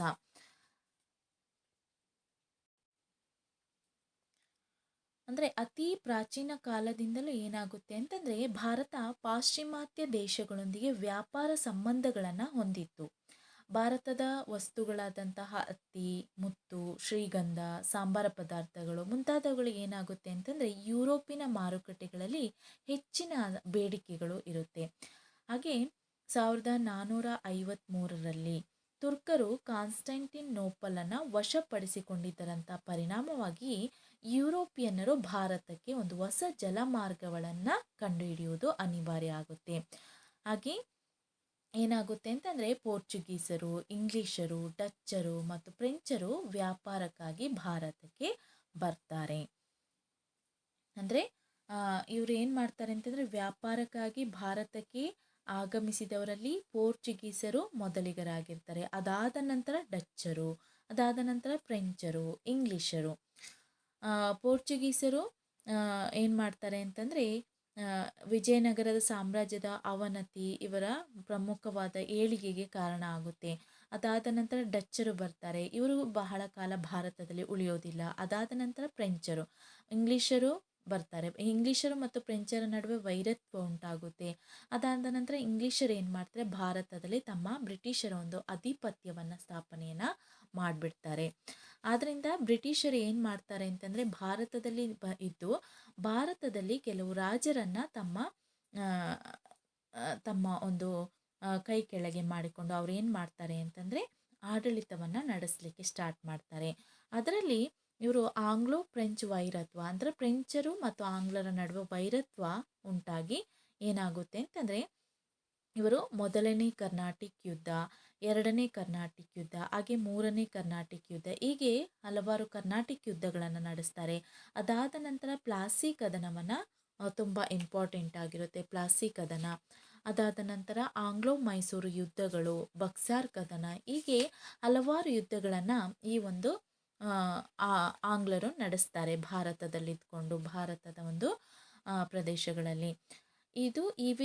ಇವಿಷ್ಟು ಯುದ್ಧಗಳು ಏನಾಗುತ್ತೆ ಅಂತಂದರೆ ತುಂಬ ಇಂಪಾರ್ಟೆಂಟ್ ಆಗಿರುತ್ತೆ. ಇದು ಎಕ್ಸಾಮ್ಸ್ಗಳಲ್ಲಿ ಕೇಳುವಂತಹ ಒಂದು ಯುದ್ಧಗಳ ಬಗ್ಗೆ ಕೆಲವು ಕ್ವೆಶನ್ಸನ್ನು ಕೇಳಲಾಗ್ತಾರೆ. ಅದನ್ನು ನಾವು ಡೀಟೇಲ್ ಆಗಿ ನೋಡಬೇಕಾಗುತ್ತೆ. ಅದರಲ್ಲಿ ಕೆಲವು ಇಂಪಾರ್ಟೆಂಟ್ ಕ್ವೆಶನ್ಸ್ಗಳು ಯಾವ್ದ್ಯಾವುದು ಅಂತಂದರೆ, which among the following was the first presidency of British East India company in India? Madras, Masulipatnam, Surat, Hugli. Correct answer is C, Surat. Next, the the first war of independence. ಇವರ ಒಂದು ಅಂದರೆ ಬ್ರಿಟಿಷರ ಆಳ್ವಿಕೆ ಅಥವಾ ಭಾರತದಲ್ಲಿ ಆಧುನಿಕ ಭಾರತದಲ್ಲಿ ನಾವು ನೋಡೋದಾದರೆ ಯುರೋಪಿಯನ್ನರ ಆಗಮನವನ್ನು ನಾವು ನೋಡಿದ ನಂತರ ಉಂಟಾಗುವಂಥದ್ದು the first war of independence ಅಥವಾ ಭಾರತದ ಪ್ರಥಮ ಸ್ವಾತಂತ್ರ್ಯ ಸಂಗ್ರಾಮ. 1857 ಈ ಒಂದು ಪ್ರಥಮ ಸ್ವಾತಂತ್ರ್ಯ ಸಂಗ್ರಾಮ ನಡೆಯುತ್ತೆ. ಇದು ಭಾರತದ ಒಂದು ಇತಿಹಾಸದಲ್ಲಿ ಒಂದು ವಿಶಿಷ್ಟ ಸ್ಥಾನವನ್ನು ಹೊಂದಿದೆ. ಇದನ್ನು ನಾವು ಸಿಪಾಯಿ ದಂಗೆ, ಭಾರತದ ಪ್ರಥಮ ಸ್ವಾತಂತ್ರ್ಯ ಸಂಗ್ರಾಮ, ಹೀಗೆ ಬೇರೆ ಬೇರೆ ಹೆಸರುಗಳಿಂದ ಕರೆಯಲಾಗ್ತದೆ. ಏನಾಗುತ್ತೆ ಅಂತಂದರೆ ಬ್ರಿಟಿಷ್ ಈಸ್ಟ್ ಇಂಡಿಯಾ ಕಂಪನಿ ಒಂದು ನೀತಿಗಳ ಅಥವಾ ಸಾಮ್ರಾಜ್ಯಶಾಹಿ ಶೋಷಣೆಯ ವಿರುದ್ಧ ಭಾರತೀಯರಲ್ಲಿ ಒಂದು ಅತೃಪ್ತಿ ಸ್ಫೋಟವಾಗುತ್ತೆ. ಅದರಿಂದ ಬ್ರಿಟಿಷರು ಇದನ್ನು ಏನು ಮಾಡ್ತಾರೆ ಅಂದರೆ ಈ ಅತೃಪ್ತಿ ಸ್ಫೋಟವಾಗಿ ಏನಾಗ್ತದೆ, ಬ್ರಿಟಿಷರ ವಿರುದ್ಧ ಹೋರಾಡಲಿಕ್ಕೆ ಸ್ಟಾರ್ಟ್ ಮಾಡ್ತಾರೆ. ಇದನ್ನು ಬ್ರಿಟಿಷರು ಏನು ಮಾಡ್ತಾರೆ, ಸಿಪಾಯಿ ದಂಗೆ ಅಂತ ಕೂಡ ಕರೀತಾರೆ. ಹೀಗೆ ಹಲವಾರು ಹೆಸರುಗಳಿಂದ ಇದನ್ನು ಕರೀತಾರೆ. ಆದ್ದರಿಂದ ನಾವು ಈ ಒಂದು ಟಾಪಿಕಲ್ಲಿ ನಮಗೆ ಇದಕ್ಕೆ ರೀಸನ್ ಅಥವಾ ಕಾರಣಗಳು ಏನು ಅಂದರೆ ಭಾರತದ ಪ್ರಥಮ ಸ್ವಾತಂತ್ರ್ಯ ಸಂಗ್ರಾಮ ಅಥವಾ the first war of independence, ಇದಕ್ಕೆ ಕಾರಣಗಳು ಯಾವುದು, ಜೊತೆಗೆ ಈ ಒಂದು ಸಂಗ್ರಾಮದ ಗತಿ ಏನಾಯಿತು, ಕೊನೆಗೆ ಏನಾಯಿತು ಅನ್ನೋದರ ಬಗ್ಗೆ ನಾವು ನೋಡ್ಕೊಳ್ಬೇಕಾಗುತ್ತೆ. ಇದಾದ ನಂತರ ನಮಗೆ ನೆಕ್ಸ್ಟ್ ಟಾಪಿಕ್ ಬರುವಂಥದ್ದು social and religious reform movements in modern India. ಇಲ್ಲಿ ಕೂಡ ಅಂದರೆ ನಾವು ಮಿಡಿವಲ್ ಇಂಡಿಯನ್ ಹಿಸ್ಟ್ರಿಯಲ್ಲಿ ಕೂಡ ಸೋಷಿಯಲ್ ಆ್ಯಂಡ್ ರಿಲಿಜಿಯಸ್ ರಿಫಾರ್ಮ್ ಮೂಮೆಂಟ್ಸನ್ನು ನೋಡ್ತೀವಿ. ಆದರೆ ಮಾಡರ್ನ್ ಇಂಡಿಯಾದಲ್ಲಿ ಕೂಡ ನಾವು ಇದನ್ನು ನೋಡ್ತೇವೆ. ಅಂದರೆ ಸಾಮಾಜಿಕ ಧಾರ್ಮಿಕ ಸುಧಾರಣಾ ಚಳವಳಿಗಳು ಯಾಕೆ ನಡೆಸ್ತಾರೆ ಅಂದರೆ 19ನೇ ಶತಮಾನದಲ್ಲಿ ಭಾರತ ಏನಾಗುತ್ತೆ ಅಂತಂದರೆ ಬೌದ್ಧಿಕ ಪುನರುಜ್ಜೀವನವನ್ನು ಕಾಣುತ್ತೆ. ಪಾಶ್ಚಾತ್ಯ ಮಾನವೀಯತೆ, ವೈಚಾರಿಕತೆ, ಹಿಂದೂ ಧಾರ್ಮಿಕ ಚಿಂತನೆ ಹಾಗೂ ಸುಶಿಕ್ಷಿತ ಭಾರತೀಯರ ಮೇಲೆ ಏನಾಗುತ್ತೆ, ಇದೆಲ್ಲ ಪ್ರಭಾವವನ್ನು ಬೀರುತ್ತೆ. ಅವರು ತಮ್ಮ ಧರ್ಮ, ಸಾಮಾಜಿಕ ವ್ಯವಸ್ಥೆ ಹಾಗೂ ಸಂಪ್ರದಾಯಗಳನ್ನು ಏನು ಮಾಡ್ತಾರೆ ಅಂತಂದರೆ ಮರುಪರೀಕ್ಷೆಯನ್ನು ಮಾಡ್ತಾರೆ. ಇದನ್ನು ಭಾರತದ ಪುನರುಜ್ಜೀವನ ಅಂತ ಕರೆಯಲಾಗುತ್ತೆ. ಹಾಗೆ ಬ್ರಹ್ಮ ಸಮಾಜ, ಆರ್ಯ ಸಮಾಜ, ರಾಮಕೃಷ್ಣ ಮಿಷನ್, ಅಲಿಗಢ ಚಳವಳಿ ಮುಂತಾದವುಗಳು ಈ ಒಂದು ಸಾಮಾಜಿಕ ಧಾರ್ಮಿಕ ಸುಧಾರಣಾ ಚಳವಳಿಗಳಲ್ಲಿ ನಡೆಯುತ್ತೆ. ಅಂದರೆ ಇದರಲ್ಲಿ ಪ್ರಮುಖ ವ್ಯಕ್ತಿಗಳ ಬಗ್ಗೆ ನಾವು ತಿಳ್ಕೊಳ್ಬೇಕಾಗುತ್ತೆ. ಈ ಒಂದು ಧಾರ್ಮಿಕ ಸುಧಾರಣಾ ಚಳವಳಿಗಳಲ್ಲಿ ಯಾವ ಯಾವ ವ್ಯಕ್ತಿಗಳು ಹೇಗೆ ಹೋರಾಟವನ್ನು ನಡೆಸಿದ್ರು ಅಂದರೆ ಎಕ್ಸಾಂಪಲ್ ಹೇಳೋದಾದರೆ ರಾಜಾ ರಾಮ್ ಮೋಹನ್ ರಾಯ್, ದಯಾನಂದ ಸರಸ್ವತಿ, ವಿವೇಕಾನಂದ, ಥಿಯೋಸಾಫಿಕಲ್ ಸೊಸೈಟಿ, ಅಲಿಗಢ ಚಳವಳಿ, ಇದೆಲ್ಲ ಏನಾಗುತ್ತೆ ಅಂತಂದರೆ ಈ ಒಂದು ಸೋಷಿಯಲ್ ಆ್ಯಂಡ್ ರಿಲಿಜಿಯಸ್ ರಿಫಾರ್ಮ್ ಮೂಮೆಂಟ್ಸ್ಗಳು ಆಗಿರುತ್ತೆ. ಅಂದರೆ ಈ ಒಂದು ಮಾಡರ್ನ್ ಇಂಡಿಯಾದಲ್ಲಿ ಸಾಮಾಜಿಕ ಮತ್ತು ಧಾರ್ಮಿಕ ಚಳವಳಿಗಳು ನಡೆದಿರುತ್ತೆ. ಇದರ ಬಗ್ಗೆ ನಾವು ತಿಳ್ಕೊಳ್ಬೇಕಾಗುತ್ತೆ. ಇದರಲ್ಲಿ ಕೆಲವು ಕ್ವೆಶನ್ಸ್ಗಳು. Who established Prarthana Samaj? Ishwar Chandra Vidyasagar, Derozio, David Hare, Atmaram Pandurang with the help of Keshav Chandra Sen. ಇದರಲ್ಲಿ option D is correct answer. Atmarao Pandurang ಒಂದು ಪ್ರಾರ್ಥನಾ ಸಮಾಜವನ್ನು ಸ್ಥಾಪನೆಯನ್ನು ಮಾಡಿದವರಾಗಿರ್ತಾರೆ. ನೆಕ್ಸ್ಟ್ ನಾವು ನೋಡೋದಾದರೆ ನೆಕ್ಸ್ಟ್ ಟಾಪಿಕನ್ನು ನೋಡೋದಾದರೆ ಇಂಡಿಯನ್ ನ್ಯಾಷನಲ್ ಮೂವ್ಮೆಂಟ್ ಅಥವಾ ಭಾರತದ ರಾಷ್ಟ್ರೀಯ ಚಳುವಳಿಯನ್ನು ನೋಡ್ತೇವೆ ನಾವು. ನೆಕ್ಸ್ಟ್ ಟಾಪಿಕಲ್ಲಿ ರಾಷ್ಟ್ರೀಯ ಚಳುವಳಿಗಳ ಬಗ್ಗೆ ನಾವು ತಿಳ್ಕೊಳ್ಬೇಕಾಗುತ್ತೆ. ಅಂದರೆ ರಾಷ್ಟ್ರೀಯ ಚಳುವಳಿಗಳು ಅಂತಂದರೆ ಬ್ರಿಟಿಷರು ಭಾರತದಲ್ಲಿ ತಮ್ಮ ಸಾಮ್ರಾಜ್ಯ ಸ್ಥಾಪನೆಯನ್ನು ಮಾಡಲು ಆರಂಭಿಸ್ತಾರೆ. ಇದರಿಂದ ಭಾರತದ ರಾಷ್ಟ್ರೀಯ ಕಾಂಗ್ರೆಸ್ ಸ್ಥಾಪನೆ ಆಗುತ್ತೆ. ಅಂದರೆ ಭಾರತದಲ್ಲಿದ್ದಂತಹ ಭಾರತೀಯರು ಏನಾಗ್ತಾರೆ ಅಂತಂದರೆ ಎಚ್ಚೆತ್ತುಕೊಳ್ತಾರೆ. ಅಂದರೆ ಬ್ರಿಟಿಷರ ಆಕ್ರಮಣವನ್ನು ಮಾಡೋದನ್ನು ತಡಿಲಿಕ್ಕೆ ಅವರು ಪ್ರಯತ್ನವನ್ನು ಪಡ್ತಾರೆ. ಇದನ್ನೇ ನಾವು ಇಂಡಿಯನ್ ನ್ಯಾಷನಲ್ ಮೂವ್ಮೆಂಟ್ ಅಥವಾ ಭಾರತದ ರಾಷ್ಟ್ರೀಯ ಚಳುವಳಿ ಅಂತ ಕರಿತೇವೆ. ನಾವು ಈ ಒಂದು ಭಾರತದ ರಾಷ್ಟ್ರೀಯತೆ ಚಳುವಳಿಯ ಪ್ರಮುಖ ಕಾರಣಗಳು ಜೊತೆಗೆ ಭಾರತೀಯ ರಾಷ್ಟ್ರೀಯ ಕಾಂಗ್ರೆಸ್ಸಿನ ಸ್ಥಾಪನೆ ಕೂಡ ಆಗುತ್ತೆ. ಅಂದರೆ ಈ ಒಂದು ಕಾಲದಲ್ಲಿ ಭಾರತದ ರಾಷ್ಟ್ರೀಯ ಕಾಂಗ್ರೆಸ್ ಸ್ಥಾಪನೆ ಆಗ್ತದೆ. ಇದನ್ನು ಎ.ಒ. ಹ್ಯೂಮ್ರವರು ಸ್ಥಾಪನೆಯನ್ನು ಮಾಡ್ತಾರೆ. ಅವರ ಹಾಗೆ ಇದರಲ್ಲಿ ಕೂಡ ಅನೇಕ ಹಂತಗಳನ್ನು ನಾವು ನೋಡ್ತೀವಿ. ಮಂದಗಾಮಿಗಳ ಯುಗ, ತೀವ್ರಗಾಮಿಗಳ ಯುಗದ ಬಗ್ಗೆ ನೋಡ್ಕೊಳ್ಬೇಕಾಗುತ್ತೆ. ಹಾಗೆ ನಂತರ ನಾವು ಈ ಒಂದು ಟಾಪಿಕಲ್ಲಿ ಬರುವಂತಹ ಕ್ವೆಶನ್ಸ್ಗಳು ಯಾವುದು ಅಂತಂದರೆ, who was the founder of Indian National Congress? Anand Mohan Bose, WC Banerjee, AOU William Adam. ಇದರಲ್ಲಿ option C AOU correct answer ಆಗಿರುತ್ತೆ. ಅದರಿಂದ ಈ ಒಂದು ಟಾಪಿಕಲ್ಲಿ ಈ ರೀತಿಯಾದಂತಹ ಕ್ವೆಶನ್ಸನ್ನು ಕೇಳ್ತಾರೆ. ಜೊತೆಗೆ ನಾವು ಈ ಒಂದು ಟಾಪಿಕಲ್ಲಿ ತೃತೀಯ ಹಂತ, ಇದರಲ್ಲಿ ಗಾಂಧಿ ಯುಗ ಅನ್ನೋದನ್ನು ಕೂಡ ನಾವು ನೋಡ್ಬೋದಾಗಿದೆ. ಗಾಂಧಿಯವರು ಕೂಡ ಏನು ಮಾಡ್ತಾರೆ ಅಂತಂದರೆ, ಹಲವಾರು ಸತ್ಯಾಗ್ರಹಗಳನ್ನು ಮಾಡಿ ಬ್ರಿಟಿಷರ ವಿರುದ್ಧ ಸತ್ಯಾಗ್ರಹಗಳನ್ನು ನಡೆಸ್ತಾರೆ. ಚಂಪಾರಣ್ ಸತ್ಯಾಗ್ರಹವಾಗಿರ್ಬೋದು, ಅಹಮದಾಬಾದ್ ಗಿರಣಿ ಮುಷ್ಕರವಾಗಿರ್ಬೋದು, ಖೇಡಾ ಸತ್ಯಾಗ್ರಹವಾಗಿರ್ಬೋದು, ಹೀಗೆ ಖಿಲಾಫತ್ ಚಳವಳಿ, ಅಸಹಕಾರ ಚಳವಳಿ, ಕಾಯ್ದೆ ಭಂಗ ಚಳವಳಿ, ಇದನ್ನು ನಾವು ಡೀಟೇಲ್ ಆಗಿ ಓದ್ಕೊಳ್ಬೇಕಾಗುತ್ತೆ. ಜೊತೆಗೆ ಭಾರತ ಬಿಟ್ಟು ತೊಲಗಿ ಚಳವಳಿ, ಹೀಗೆ ಹಲವಾರು ಚಳವಳಿಗಳನ್ನು ಗಾಂಧೀಜಿಯವರ ನೇತೃತ್ವದಲ್ಲಿ ನಡೆಸ್ತಾರೆ. ಅದರಲ್ಲಿ ಕೆಲವು ಕ್ವೆಶನ್ಸ್ಗಳು ಕೇಳ್ತಾರೆ. 17 ದಂಡಿ March started on question number 17, ದಂಡಿ March started on option A March 10th, 1930, March 12th, March 10th, 1931, March 12, 1931. ಇದರಲ್ಲಿ ಆಪ್ಷನ್ ಯಾವುದು ಕರೆಕ್ಟ್ ಆದಂತಹ ಇದು ಅಂತಂದರೆ ಆನ್ಸರ್ ಅಂದರೆ ಮಾರ್ಚ್ 12th, 1930 ದಂಡಿ ಸತ್ಯಾಗ್ರಹವನ್ನು ನಡೆಸಿದ್ದು. ಹೀಗೆ next, quit India movement started in 1940, 1941, 1942, 1943. ಇದರಲ್ಲಿ ಆನ್ಸರ್ ಕರೆಕ್ಟ್ ಆದದ್ದು ಸಿ, ಆಪ್ಷನ್ ಸಿ 1942 ಅಲ್ಲಿ ಕ್ವಿಟ್ ಇಂಡಿಯಾ ಮೂವ್ಮೆಂಟ್ ಅಥವಾ ಭಾರತ ಬಿಟ್ಟು ತೊಲಗಿ ಚಳವಳಿ ನಡೆಯುತ್ತೆ. ನೆಕ್ಸ್ಟ್ ನಾವು ಕೊನೆಯದಾಗಿ ಅಂತಂದರೆ ಇಂಡಿಯನ್ ಹಿಸ್ಟ್ರಿಯಲ್ಲಿ ನಾವು ಕೊನೆಯ ಟಾಪಿಕ್ ಯಾವುದು ಅಂತಂದರೆ freedom movement in Karnataka and unification ಅಥವಾ ಕರ್ನಾಟಕದ ಏಕೀಕರಣ. ಅಂದರೆ ಭಾರತ ಸ್ವತಂತ್ರ ಕಾಯ್ದೆ ಅಥವಾ ಏನಾಗುತ್ತೆ ಅಂತಂದರೆ ಭಾರತದಲ್ಲಿ ರಾಜ್ಯಗಳ ಒಂದು ಪುನರ್ ವಿಂಗಡಣೆಯನ್ನು ಮಾಡ್ತಾರೆ. ಅಂದರೆ ರಾಜ್ಯ ಎಲ್ಲ ಚದುರಿ ಹೋಗಿರುತ್ತೆ, ಅದರಲ್ಲಿ ಪುನರ್ ವಿಂಗಡಣೆ ಅಂದರೆ ಏನು ಮಾಡ್ತಾರೆ ಅಂತಂದರೆ, ಕಾಂಗ್ರೆಸ್ ಸರ್ಕಾರ ತೆಲುಗು ಆ ಭಾಷೆಗಳನ್ನು ಆಡುವಂತಹ ಜನರನ್ನೆಲ್ಲ ಒಗ್ಗೂಡಿಸಿ ಭಾಷೆ ಮತ್ತು ಸಂಸ್ಕೃತಿಯ ಆಧಾರದ ಮೇಲೆ ಏಕೀಕರಣವನ್ನು ಬಯಸುತ್ತಿದ್ದಂಥ ಕೆಲವು ಜನರಿಗೆ ಒಂದೊಂದು ಪ್ರಾಂತ್ಯಗಳನ್ನು ನೀಡುತ್ತೆ. ಹಾಗೆ ಕನ್ನಡ ಮಾತನಾಡುತ್ತಿದ್ದಂಥ ಪ್ರದೇಶಗಳು ಏಕೀಕರಣವನ್ನು ಬಯಸುತ್ತೆ. ಆದರೆ ಈ ಪ್ರದೇಶಗಳು ಮದ್ರಾಸ್ ಮತ್ತು ಬಾಂಬೆ, ಹೈದರಾಬಾದ್, ಸಾಂಗ್ಲಿ, ಮೀರಜ್ ಹೀಗೆ ಅನೇಕ ದೇಶೀಯ ಆಡಳಿತಗಳಲ್ಲಿದ್ದವು. ಇವುಗಳನ್ನೆಲ್ಲ ಐಕ್ಯತೆಯನ್ನು ಮಾಡಿ, ಈ ಐಕ್ಯತೆಗೆ ಪ್ರಮುಖ ಕಾರಣಗಳನ್ನು ನಾವು ನೋಡ್ಕೊಳ್ಬೇಕಾಗುತ್ತೆ. ಅಂತಂದರೆ ರಾಜ್ಯಗಳ ಪುನರ್ ಸಂಘಟನೆಯಲ್ಲಿ ಕರ್ನಾಟಕದ ಐಕ್ಯತೆಗೆ ಪ್ರಮುಖ ಕಾರಣಗಳು ಯಾವುದು, ಏನೇನು ಮಾಡಿದರು ಅನ್ನೋದನ್ನು ನಾವು ನೋಡಬೇಕಾಗುತ್ತೆ.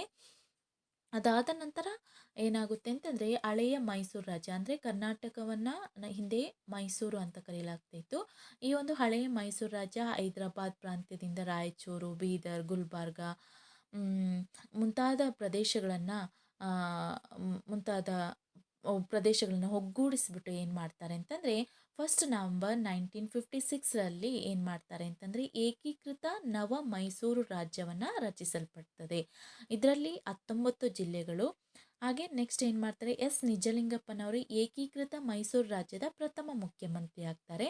ಅದಾದ ನಂತರ ಫಸ್ಟ್ ನವಂಬರ್ 1973ಯಲ್ಲಿ ಕರ್ನಾಟಕ, ಈ ಒಂದು ನವ ಮೈಸೂರು ರಾಜ್ಯಕ್ಕೆ ಕರ್ನಾಟಕ ಎನ್ನುವಂತಹ ಮರುನಾಮಕರಣವನ್ನು ಮಾಡ್ತಾರೆ. ಆಗ ದೇವರಾಜ ಅರಸರವರು ಇದರ ಮುಖ್ಯಮಂತ್ರಿ ಆಗ್ತಾರೆ. ಇದರ ಬಗ್ಗೆ ನಾವು ಈ ಒಂದು ಟಾಪಿಕಲ್ಲಿ ಡೀಟೇಲ್ ಆಗಿ ತಿಳ್ಕೊಳ್ಬೇಕಾಗುತ್ತೆ. ಇದರಲ್ಲಿ ಕೆಲವು ಕ್ವೆಶನ್ಸ್ಗಳನ್ನು ಕಾಂಪಿಟೇಟಿವ್ ಎಕ್ಸಾಮ್ಸ್ಗಳಲ್ಲಿ ಕೇಳೋದಾದರೆ, what was Karnataka called before 1973 of Mysore? ಅಂದರೆ ಕರ್ನಾಟಕವನ್ನು 1973 ಗಿಂತ ಮುಂಚೆ ಏನಂತ ಕರೀತಾ ಇದ್ರು ಅಂತಂದರೆ ಮೈಸೂರು ಅಥವಾ ನವ ಮೈಸೂರು ಅಂತ ಹೇಳಲಾಗ್ತಾ ಇತ್ತು. ಅದನ್ನು ನಂತರ ಏನು ಮಾಡ್ತಾರೆ, ಕರ್ನಾಟಕ ಅಂತ ಮರುನಾಮಕರಣವನ್ನು ಮಾಡ್ತಾರೆ. ಹೀಗೆ ಕೆಲವು ನಾನು ಈ ಒಂದು ಕ್ಲಾಸ್ನಲ್ಲಿ ನಾನು ಕೆಲವು ಎಕ್ಸಾಂಪಲ್ಗಳನ್ನು ಕೊಟ್ಟಿದ್ದೀನಿ. ಅಂತಂದರೆ ಕಾಂಪಿಟೇಟಿವ್ ಎಕ್ಸಾಮ್ಸ್ಗಳಲ್ಲಿ ಹಲವಾರು ಕಾಂಪಿಟೇಟಿವ್ ಎಕ್ಸಾಮ್ಸ್ಗಳನ್ನು ನಡೆಸಲಾಗುತ್ತೆ. ಅದರಲ್ಲಿ ನಮಗೆ ಇಂಡಿಯನ್ ಹಿಸ್ಟ್ರಿಯಲ್ಲಿ ಈ ರೀತಿಯಾಗಿ ಡಿವೈಡ್ ಮಾಡಿರ್ತಾರೆ. ಈ ಡಿವೈಡ್ ಮಾಡಿದಲ್ಲಿ ಕೆಲವು ಅಂದರೆ ಯಾವ ಯಾವ ರಾಜವಂಶದವರು ಹೇಗೆ ಆಳ್ವಿಕೆಯನ್ನು ನಡೆಸಿದ್ರು, ಹಾಗೆ ಅವರ ಒಂದು ಆಡಳಿತ ಅವಧಿಯಲ್ಲಿ ಯಾವ ರೀತಿಯಾದಂತಹ ಕೊಡುಗೆಗಳನ್ನು ನೀಡಿದ್ರು, ಜೊತೆಗೆ ಪ್ರಮುಖ ಅರಸರು ಯಾರ್ಯಾರು, ಇವಿಷ್ಟನ್ನು ನೋಡಿಕೊಂಡ್ರೆ ನಮಗೆ ಕಾಂಪಿಟೇಟಿವ್ ಎಕ್ಸಾಮ್ಗಳಲ್ಲಿ ತುಂಬ ಈಸಿಯಾಗಿ ನಮಗೆ ಮಾರ್ಕ್ಸನ್ನು ತೆಗೆದುಕೊಳ್ಬೋದು. ಇದರಲ್ಲಿ ಯಾವುದೇ ರೀತಿಯಾದಂತಹ ಆ, ಕಷ್ಟ ಇಲ್ಲ. ಅಂತಂದರೆ ಏನು ಅಂತಂದು ತುಂಬ ಈಸಿ ಆದಂಥ ಕ್ವೆಶನ್ಸ್ಗಳು, ನಾವು ಈ ಒಂದು ಟಾಪಿಕನ್ನು ಡಿಟೇಲಾಗಿ ನೋಡಿದ್ರೆ ನಮಗೆ ಆನ್ಸರನ್ನು ಕರೆಕ್ಟಾಗಿ ನಾವು ಆನ್ಸರನ್ನು ಮಾಡ್ಬೋದಾಗಿದೆ. ಕರೆಕ್ಟಾಗಿ ನಾವು ಎಕ್ಸಾಮ್ಗಳಲ್ಲಿ ಮಾರ್ಕ್ಸನ್ನು ತೆಗೆದುಕೊಳ್ಬೋದು. ಯಾವುದೇ ರೀತಿಯಾದಂತಹ ಟಫ್ ಅಂತ ಅನಿಸೋದಿಲ್ಲ. ಆದ್ದರಿಂದ ಈ ರೀತಿಯಾಗಿ ನಾವು ಡಿವೈಡ್ ಮಾಡಿ ಯಾವ ಯಾವ ಟಾಪಿಕಲ್ಲಿ ಯಾವ ರೀತಿಯಾದಂಥ ಕ್ವೆಶನ್ಸನ್ನು ಬರುತ್ತೆ ಅನ್ನೋದನ್ನು ನಾವು ನೋಡ್ಕೊಳ್ಬೋದು. ನೋಡಿಕೊಂಡ್ರೆ ನಮಗೆ ಈಸಿಯಾಗಿ ಆನ್ಸರನ್ನು ಮಾಡಿ ಮಾರ್ಕ್ಸನ್ನು ಪಡ್ಕೊಳ್ಬೋದು. ಇವಿಷ್ಟು ಕಾಂಪಿಟೇಟಿವ್ ಎಕ್ಸಾಮ್ಸ್ಗಳಲ್ಲಿ ಕೇಳುವಂತಹ ಟಾಪಿಕ್, ಜೊತೆಗೆ ಯಾವ ರೀತಿ ಕ್ವೆಶನ್ಸನ್ನು ಕೇಳಲಾಗುತ್ತೆ ಅನ್ನುವಂತಹ ಎಕ್ಸಾಂಪಲನ್ನು ನಾನು ನಿಮಗೆ ಕೊಟ್ಟಿದ್ದೇನೆ. Don't wait for the perfect moment, take moment and make it perfect. Thank you.